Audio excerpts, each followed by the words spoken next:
Cumprimento a todos os participantes do CONADES e gostaria de lhes dirigir uma mensagem com uma reflexão acerca de como, no meu entendimento, a universidade pode contribuir para o desenvolvimento social, mais especialmente, no nosso caso, contribuir para o desenvolvimento regional, notadamente uma universidade assentada no solo do semiárido nordestino. Nesse sentido, considero extremamente importante que a gente possa pensar um pouco sobre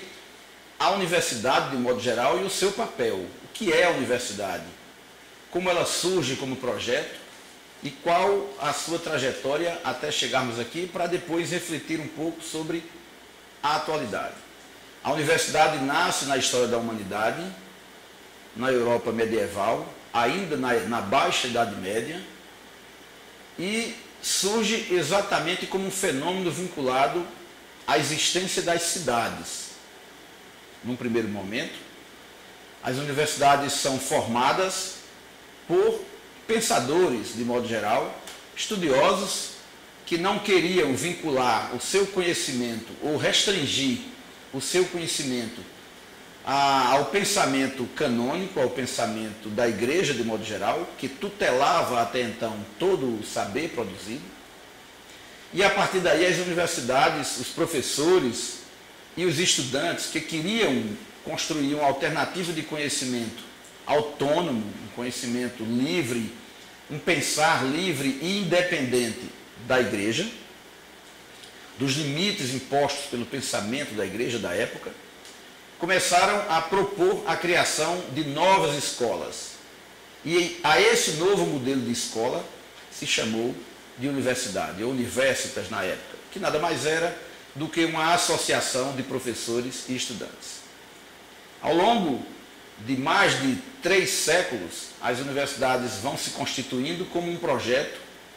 para uma classe que se formava nas cidades de artesãos, de comerciantes, de pessoas que não estavam necessariamente identificadas ou que não pertenciam às castas mais elevadas da nobreza, e a partir dali gostariam também de constituir um projeto de poder político, naturalmente,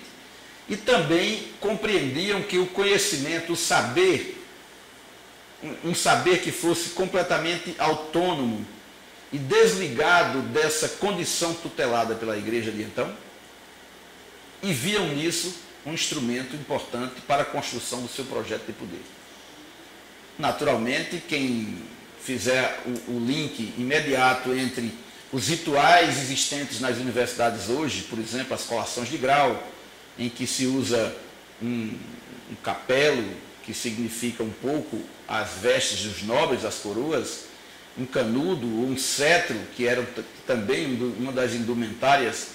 dos nobres, um anel, que fazia parte fundamental da indumentária dos nobres, e as vestes, chamadas vestes talares, que também tentam dar esse ar de imponência, de uma vestimenta que se aproximava e se aproxima até hoje. Essa tradição atravessa mais de 800 anos na história da humanidade. Até hoje, ainda em grande parte das universidades, quase a totalidade das universidades, continua repetindo esse modelo e que guarda uma profunda relação com esta, vamos dizer assim, essa imitação daquelas vestes da nobreza da época. As universidades passam por uma grande mudança a partir de 1500, 1600, já num processo de desenvolvimento mais elevado, mais aprofundado, ainda me referindo aqui à Europa, e a universidade passa por muitas reformas nesse período. Nós temos aí uma grande novidade, que é a Universidade Tecnológica na Alemanha, temos a Universidade Napoleônica, né, que é um modelo outro que se espalha também para o mundo inteiro, mas guardando uma relação profunda com a independência da universidade, a busca de independência e de autonomia, mas eram universidades tuteladas ainda pelo Estado. E é no Renascimento, o Iluminismo, que vem, de fato, talvez assim, uma grande virada histórica no pensamento sobre o papel das universidades e como elas poderiam contribuir para o desenvolvimento da humanidade a partir principalmente da ciência, da produção do conhecimento científico, da tecnologia. E, passado este período, já no século XVIII, século XIX, nós temos um progresso enorme do pensamento acerca das universidades. As universidades se constituem, de fato, como o grande centro do pensamento social, em todos os sentidos, do pensamento científico. A busca de um conhecimento embasado em evidências, de um conhecimento embasado em experiências que pudessem ser não somente repetidas, mas também verdades que estavam sendo postas temporariamente como verdades, mas que poderiam ser refutadas. E assim a universidade atravessa aí 500 anos, praticamente 700 anos, e depois nós chegamos à universidade do século XX, século XXI. E quando nós buscamos compreender esta universidade, que é a universidade contemporânea, que basicamente do último século para cá não passa por grandes mudanças, salvo informações, modelos de organização num lugar ou no outro, mas há um eixo fundamental que guia a existência das universidades. Em todos os momentos da sua história, elas foram pensadas para atender necessidades de um projeto de desenvolvimento. Entretanto, não é demais lembrar que estes projetos de desenvolvimento sempre foram pensados pelas forças dominantes, em cada momento histórico, ou pelas forças que entendiam que era importante não somente a apropriação do conhecimento, mas era fundamental se apropriar do conhecimento para exercer um determinado padrão de poder através do conhecimento, ou um determinado padrão de desenvolvimento econômico, ou mesmo desenvolvimento social, mas dentro dos limites pensados por um determinado pensamento de poder. Ou, para usar uma palavra que para alguns anda fora de moda, determinada classe no poder. E é neste sentido que nós localizamos a Universidade Brasileira,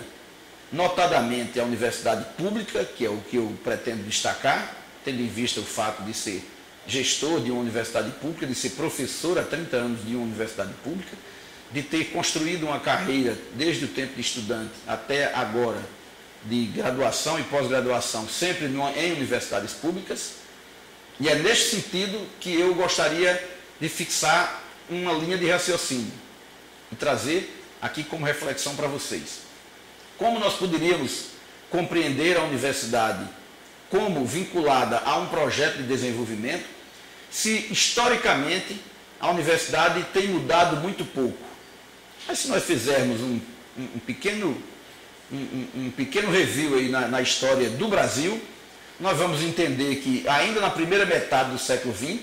a Universidade Brasileira se constitui como um projeto, porque até então nós tínhamos faculdades isoladas, tínhamos cursos superiores, desde a vinda da família real para o Brasil, mas ainda no período entre a vinda da família real, quando se instalaram os primeiros considerados cursos superiores, né, no Recife, em Olinda, na Bahia, posteriormente Rio de Janeiro, mas já tínhamos experiências de universidades criadas no Paraná, em São Paulo e no Amazonas, tendo em vista a realidade econômica também do ciclo do café, do ciclo da borracha, né, e toda uma questão vinculada aos projetos de desenvolvimento econômico de cada região. No Brasil, nós temos aí um parâmetro, eu diria, não necessariamente uma ruptura, mas nós temos um parâmetro importante que é a reforma feita na ditadura militar, no governo militar do Brasil, que se implantou, se instituiu a partir de 64, quando impõe uma reforma universitária em 1968, coincidindo com um recrudescimento de um processo de violência, de endurecimento da política e de profunda repressão social. E aquela universidade, daquela reforma, foi uma universidade pensada para atender a um determinado projeto de desenvolvimento. Esta universidade, que teve uma ampliação enorme no ciclo dos diversos governos, mas de um só governo, dentro do período militar no Brasil, entre 64 e 85, nós tivemos um novo modelo de universidade instaurado do ponto de vista de quais objetivos a universidade deveria ter. Mas, mesmo assim, nós tivemos uma forte instalação de um processo de universidade científica no Brasil. Entretanto, todas essas universidades, ou praticamente todas, foram criadas a partir da conjunção de fatores vinculados a faculdades isoladas, escolas isoladas que existiam em cada lugar. E, naturalmente, com o fim da ditadura,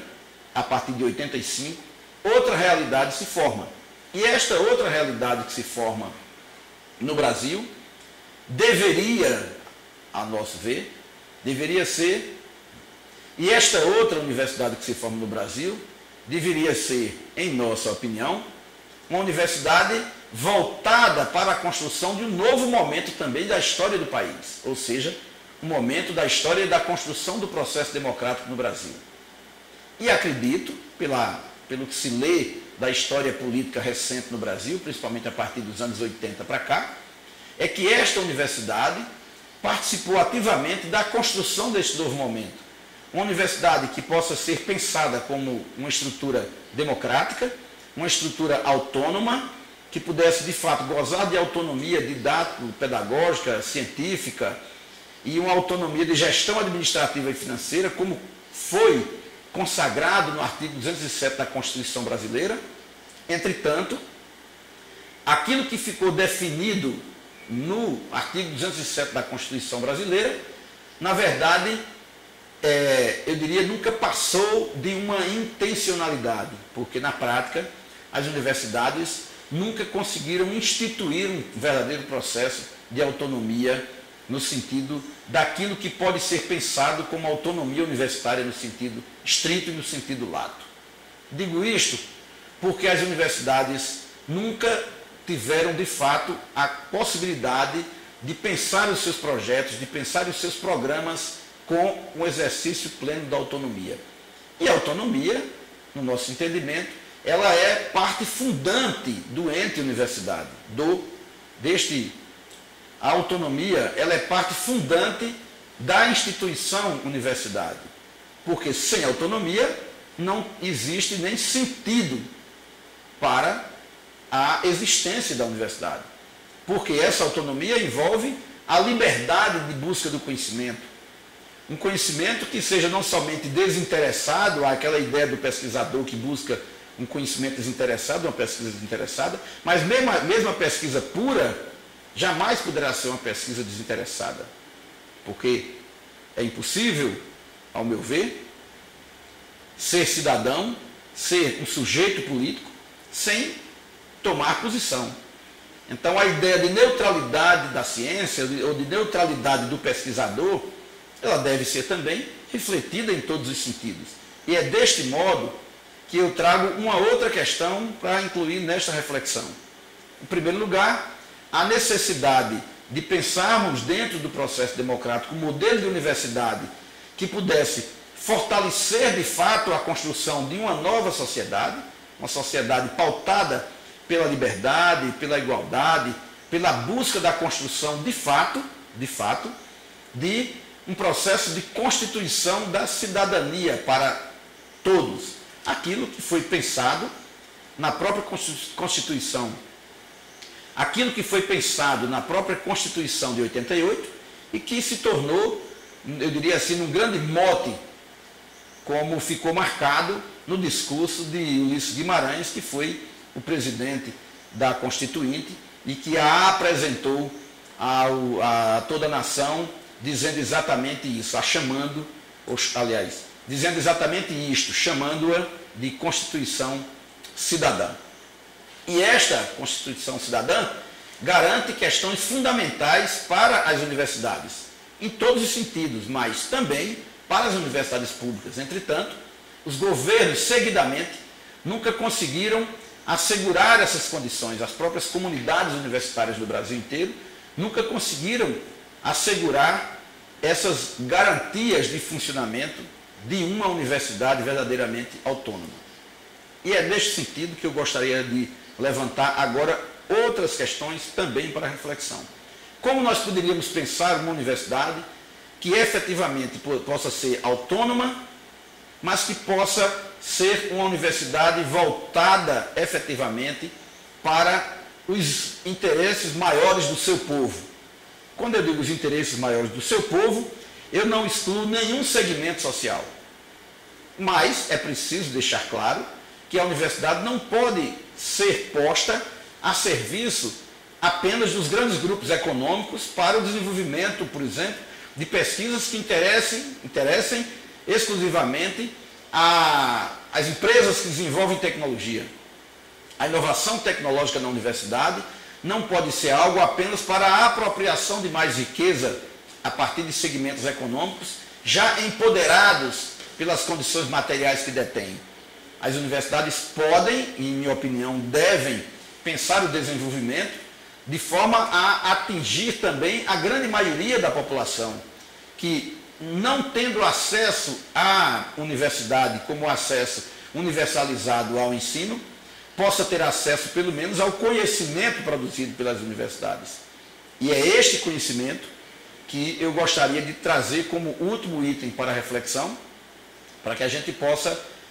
de alguma maneira, para que vocês possam se considerarem que é importante, refletir sobre esta temática. Como que a universidade pode, nesta quadra histórica que vivemos no Brasil, se inserir efetivamente dentro de um projeto de desenvolvimento?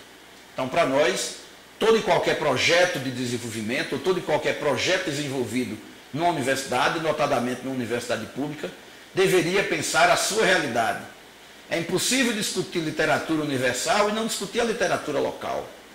É impossível discutir as questões do meio ambiente, de modo geral, do aquecimento global, e não discutir as questões da vida do semiárido. As questões, por exemplo, que envolvem a capacidade de produzir alimentos do semiárido. As condições que envolvem a capacidade de proteger as comunidades, por exemplo, de doenças epidemiológicas, a luta no combate à arbovirose, por exemplo, a luta pela instituição de um modelo administrativo de gestão nas instituições, de modo geral, públicas e mesmo no setor privado, que possa trazer um processo de modernização para o semiárido. Quando nós pensamos em desenvolvimento, nós temos que pensar em desenvolvimento econômico. Mas como pensar em desenvolvimento econômico excluindo enormes parcelas da população, cidadãos e cidadãs que não tiveram ainda o direito àquilo que está previsto na Constituição de 1988. E é neste sentido que eu gostaria de deixar essa última mensagem. Eu acredito numa universidade que possa pautar a busca do seu conhecimento pela vontade de mudar a vida do povo. Uma universidade que possa contribuir efetivamente no desenvolvimento de tecnologias, sejam elas tecnologias voltadas para o desenvolvimento de produtos, a geração de inovação tecnológica em vários setores, mas também tecnologias sociais que venham a criar condições para melhorar a vida de todo o povo. E é desta forma